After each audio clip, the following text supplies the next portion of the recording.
So Colleen Browning had it better. She had a writer for a husband, not another painter.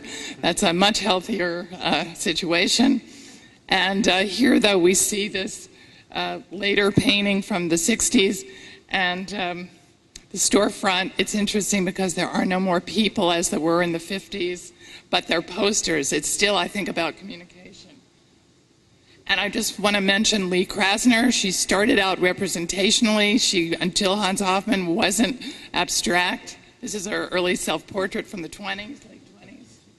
Another self-portrait from the late 20s.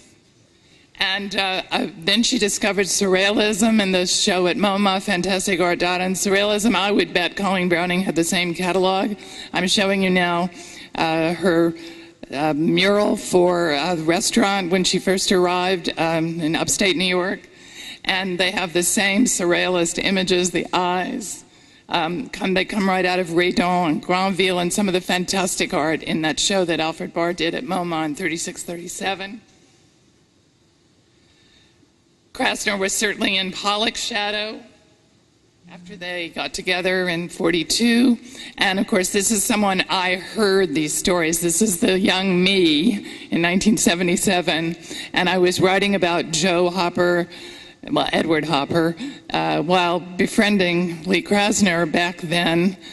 And so I really understood it. It really wasn't just whether you were a representational realist or abstract. It was if you were a woman. It was really tough.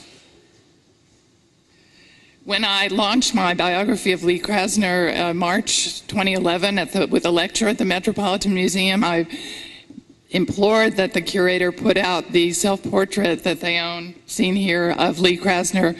Well, she wasn't able to do that on short notice, but she put it up last spring in a brilliant installation next to this artist a generation younger, also married to an abstract expressionist, Elaine de Kooning, but with a de Kooning painting, not a self-portrait, hanging between them. Still, I thought it was a great moment to have these two women artists' self-portraits hanging at the Met.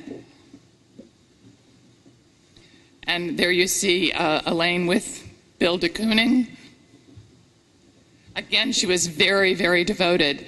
Now, to get back to Colleen Browning, her prize-winning Carnegie picture, Holiday, from the 50s, I'm comparing it to a woman artist who figured out the system eventually, Alice Neal, another realist, also painting young African-American children, girls, in the 50s, much more like Teresa Bernstein's painterly style than Colleen Browning's precise, more careful application of paint in the 50s, but quite similar in style.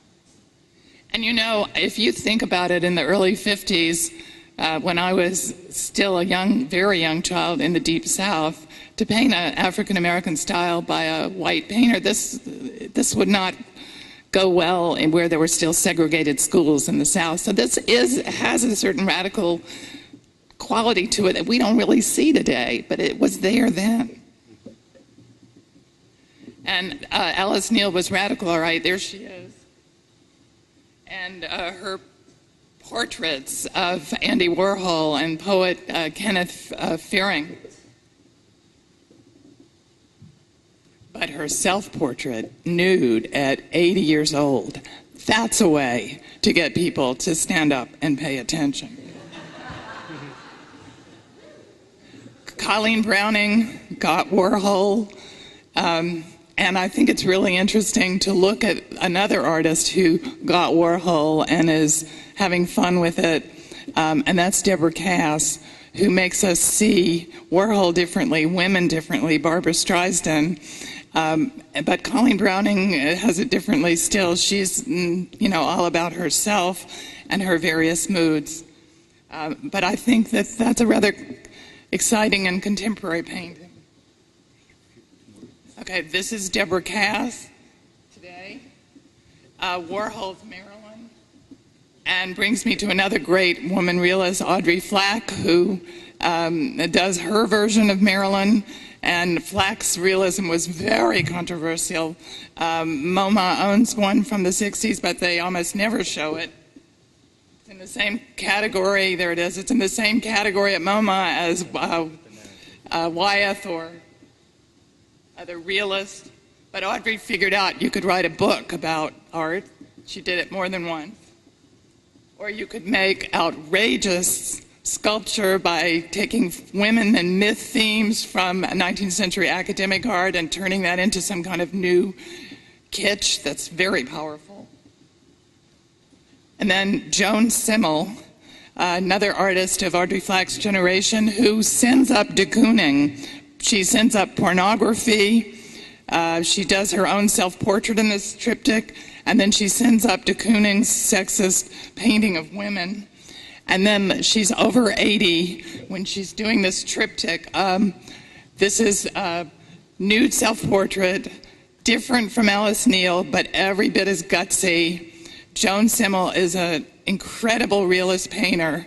Her subject has almost always been herself, and she's still in there in her 80s, painting incredibly powerfully, a very powerful subject. And then I want to end with this one by Colleen Browning, who did a great job on this nude, but isn't quite up to the audacity of Alice Neel or Joan Simul. It's not exactly a self-portrait, but somehow I think she's lurking there behind the curtain. Thank you. Thank you.